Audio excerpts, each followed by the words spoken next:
Welcome back to the Strong Conversations podcast here inside the Simpson Strong Tie booth at the International Builder Show in Las Vegas, Nevada. I am Sam Marcoux, and I am joined by my very special guest, Ms. Branka Minic from the Building Talent Foundation. Branka, thank you for being here on the show. Thank you, Sam, for having me. Well, you are the CEO of the Building Talent Foundation, or known as BTF in the industry, right? That's correct. How did you, well, first of all, what is the Building Talent Foundation? Let's start there. What is it for those that don't know? So, Building Talent Foundation is a national nonprofit for impact organization. I don't like that nonprofit. I think much better when you say for impact. We were established about 6 years ago by the leading builders of America. Those are the 22 very large home building companies. They're all here, of Right. course. And our purpose is to address the shortage of skilled trade, labor. We are very busy because there is that this shortage is acute and it's persistent, Yeah. and for many years we know that the number of vacancies is over 300,000. So what we are doing is three programs. We are inspiring young people to enter careers in construction, and I know that Simpson Strong Tie also loves Yeah. this and is committed to bringing new home building talent. The second thing we are doing is we are connecting pre-qualified, talented people with potential Mm. employers at no cost. And the third thing is we are really diversifying the workforce and making sure that people stay in the industry. Yeah. It's a very simple yet a simple solution to a very complex problem in terms of how you guys are attacking this. Now, like you talked about, this is something Building Talent Foundation came into existence about 6 years ago. This is something that has been on the forefront of our industry's collective minds for a very long time, including now in 2025. We sit down and we talk to these builders, we talk to folks that are adjacent to the building community, and there's different topics, right? Technology, AI, those are all things that need to be addressed and are being addressed. But the labor shortage of skilled labor, that has been persistent, like you said, and it has not necessarily, I don't know that it's been fully solved. And it's amazing to see industries like this one embrace something like the Building Talent Foundation. Like you said, the leading builders in America are in on this and saying we have to find a solution. So this is something that everybody is interested in. It's something that, like you said, we have to inspire people to come into the trades. To me, that is the part that might be the hardest, is, or at least for me to understand, what are we doing? What is Building Talent Foundation doing to inspire folks to choose a career in the trades? So, like you said, Sam, it is a complex problem, and the problem has been in the making for a number of years. So, we Yeah. cannot obviously untangle it quickly overnight.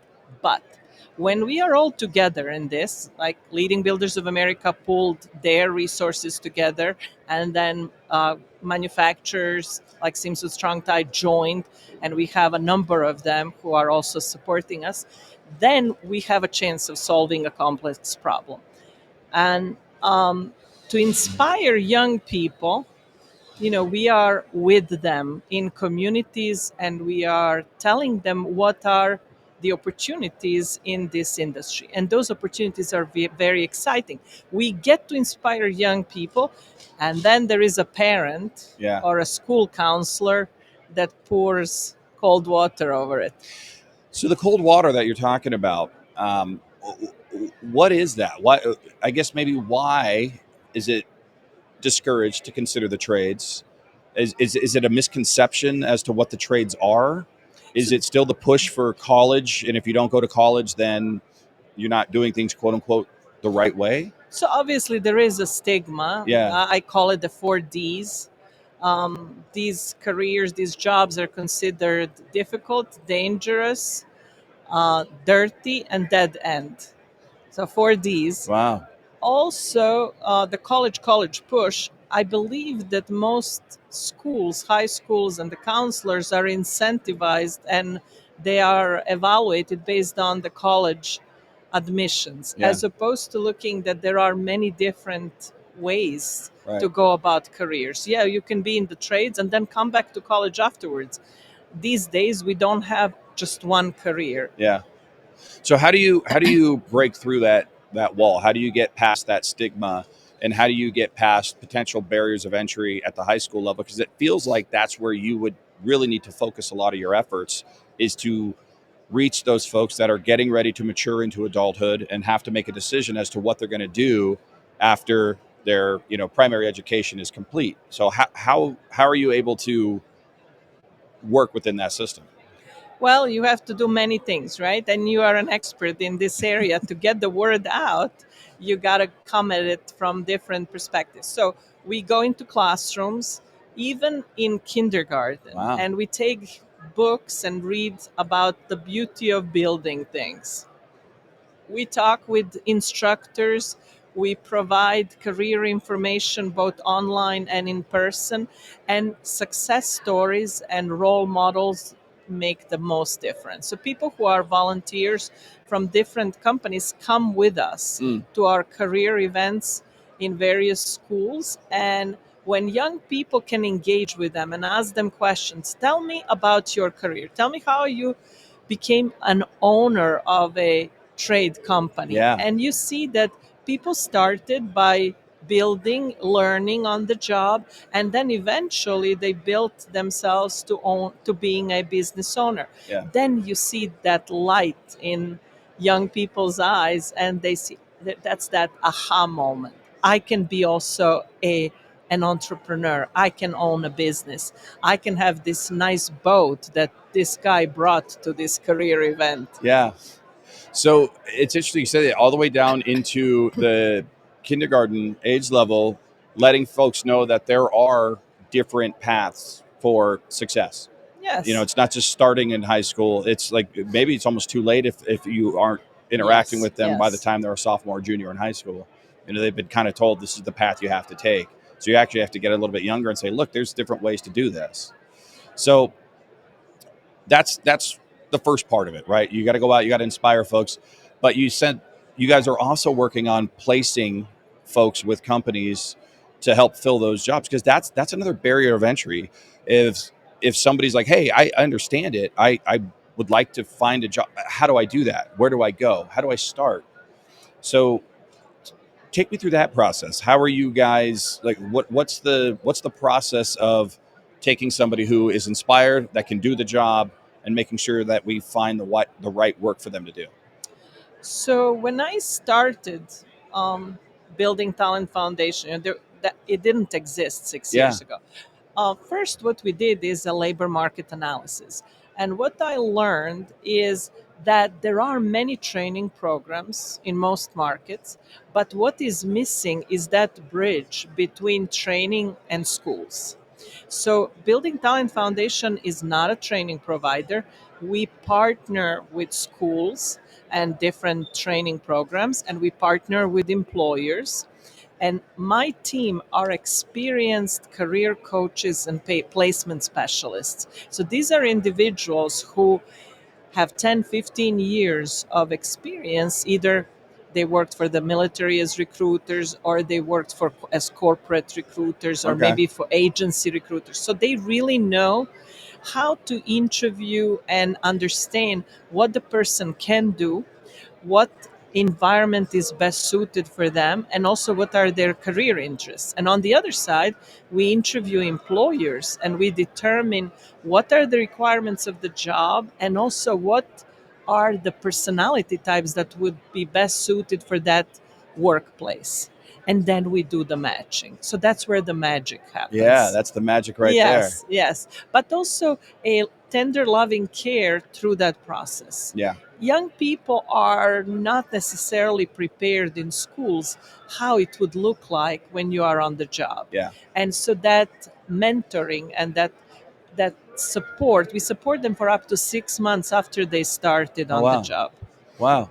That's That incredible. makes a difference. And I want to get to the last part of the three-part kind of three-pronged attack. But one of the things that fascinates me about you is that you are not a lifelong construction person. You are not a lifelong, you weren't like necessarily, taking over the family business or anything like that. You had a completely sort of different career path. But 6 years ago, we pulled you in and said, "You're one of us now." Take me through that. How did that whole thing come about? So I come from a family in construction in Europe. My grandfather started a general contracting firm in 1908. Okay. And Wow. then my father ran that business and specialized in HVAC. Now my brother, who is a mechanical engineer, runs the company.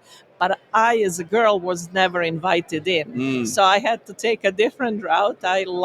So I became an electrical engineer and then IT engineer. And I came to United States to do my master's in computer science.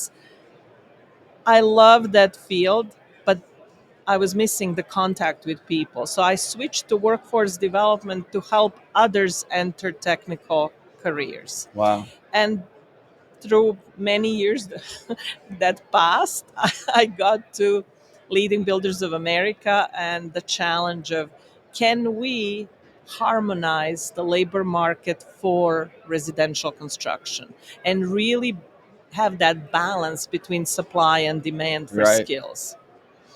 So, and you went to, is it the University of Miami? So Yes. you are a card carrying member of the Hurricanes, Yes. the U, as they like Yes. to say. Yes. I'm a Yes. big Miami guy. I'm a Miami Dolphins Really? fan. Oh, wonderful. I love that whole area of I the have to United tell you, I States. prefer heat. Yeah, the Miami Heat. Yes, Well, that's that is my the team love. right now. Yeah, they've been a good squad down there for a long time. Good coach, good players, the whole And then nine yards. I have to tell you, I'm from Serbia, and Jokic is from Serbia, and in tennis also Djokovic is from Serbia. Yeah. So we are pretty good for such a small country. We're very good Uh, in sports. well, hyper focused on a few things in sports. You guys are killing it. So We are killing it. we appreciate them sharing their talents so that we can watch it. Um, so I guess, can we get into what you're seeing? Are we seeing progress? Are we seeing change through the Building Talent Foundation and all the efforts that you and others in your team, the other builders, are working on together? Because if you're not pulling in the same direction, it's never going to work. And it feels like you've got a lot of people pulling in the right direction. So talk about the evolution from 6 years ago to now. What are we seeing that's positive? Well, the partnerships are key, and now we have over 1,000 schools working with us, 1,000 different training providers. Wow. We placed 4,000 people in jobs successfully, and 200,000 people we mentored towards these careers. So, yes, we have traction. I am very excited about a tool that we are using now, Jobs to Build platform. It is a career exploration tool. We have 40 different careers explained. So, for schools, for instructors, for parents, for young people who just want to see what are these careers about, Yeah. jobstobuild.com. Okay. For people who want to connect with opportunities with employers, or for employers who want to find the right skills, incredible job matching algorithm at no cost to employers. That's huge. That's huge, yes. And also training by markets. So let's say you got inspired. You want to get into, let's say, a plumbing career. Yep. Those are very lucrative, I have Yep. to tell you. It's like they're on top. You go to our website, to jobstobuild.com. You can see what in your market, let's say you are in Orlando, you can see which schools provide plumbing training, and you can actually apply to those programs right from the Oh, website. wow. On the other side, if you already have your certificate, you're done with schooling, you want to go to work, there are jobs right there that you can apply to for your Fascinating. skills. That's great. That's wonderful. Um, you'd mentioned, okay, so we can help put the skill set in match, right? Play matchmaker when it comes to the Yes. job. That is an incredible service to do. We talked about the inspiring getting people to say yes and consider this. One of the questions I get a lot when I interact with middle school and high school students when I talk about my career path is, well, how much money do you make? That's usually the first question I get, and I know how to answer that. But what are the features of trades that resonate with young people? Now, I know talking to kindergartners, you're probably not going to talk, you know, retirement plans and things of that nature. But as they get a little older and they have a little bit more agency to think about these things of like, what I want to spend a big part of my life doing this, they do ask questions about money. They do ask questions Yes. about, you know, the lifestyle of it all. Like you said, the 4Ds. I mean, those stigmas there. So, what is it that you find resonates with younger people that you are looking to draw into? So I was telling you about job stability. That wage information is on it, and it's market specific. So you can see what an entry level versus advanced person can make Yeah, in your market. So that information is it's there. important.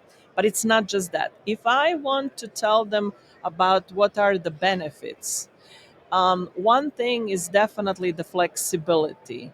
You have more flexibility, um, the ability to open your own business down the line, and Love that. earlier than in other industries. If you look at statistical data, the age of an business owner in this industry is lower than for other businesses. And the third thing is, these days, you will be surprised, but there are many young people who do not want to stare into the screen all Yep. day long. And they find it wonderful to be outside, to work with people, and that purpose. That's what they're looking for. Building homes for families. That gives you that inner satisfaction that Yeah. young people today really want to have. Well, I'm glad you mentioned that too, because that's one of the things in a generational change and a shift as we see, the younger generations get into the workforce. They are looking for different things from their employer than previous generations. It isn't just about money. They do want to have a purpose. They want to feel fulfilled when they go to work and when they go home at night. They want to be safe. You'd mentioned that stat about it's on average younger to own your own business in this industry. That's huge. If I was a young person, I'm like, well, I kind of want to have the freedom to own my own business and make my own decisions and maybe not answer to a boss, so to speak. Um, and I love stats and fascinating stats. And I believe you told me this before, but is this true that there are more women in the mining industry than in the You construction and the remember? trades? Yes. It stuck with me like, wow, that I would have never guessed that in a million years. Yes, that's a fact. But women make phenomenal people in this industry. I interviewed a tiling company, an owner in Houston, Texas, and he has 10 different crews. One of his crews is all female crew. Really? Yes. When he was building his own house and he wanted to put tiles in his own house, guess which crew did it?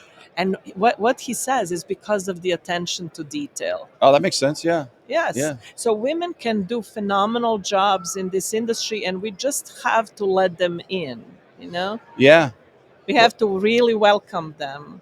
like you had said, I mean, even with everything that, in your family, it wasn't necessarily a door that could be open for you at that time. I hope that's changed. It feels like that's changed over the time. I mean, I'm a father of daughters. I want to make sure that they have every opportunity possible to do whatever it is they want to do with their life.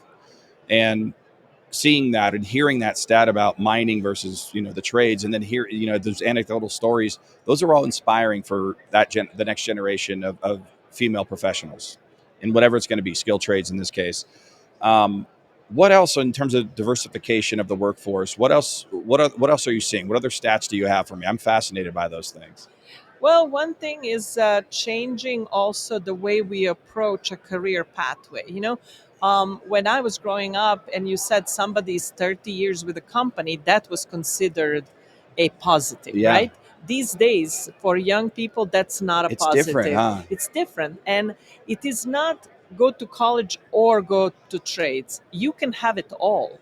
You can have high school, then spend few years in trades. You can then join a company that actually pays for your college. Yeah.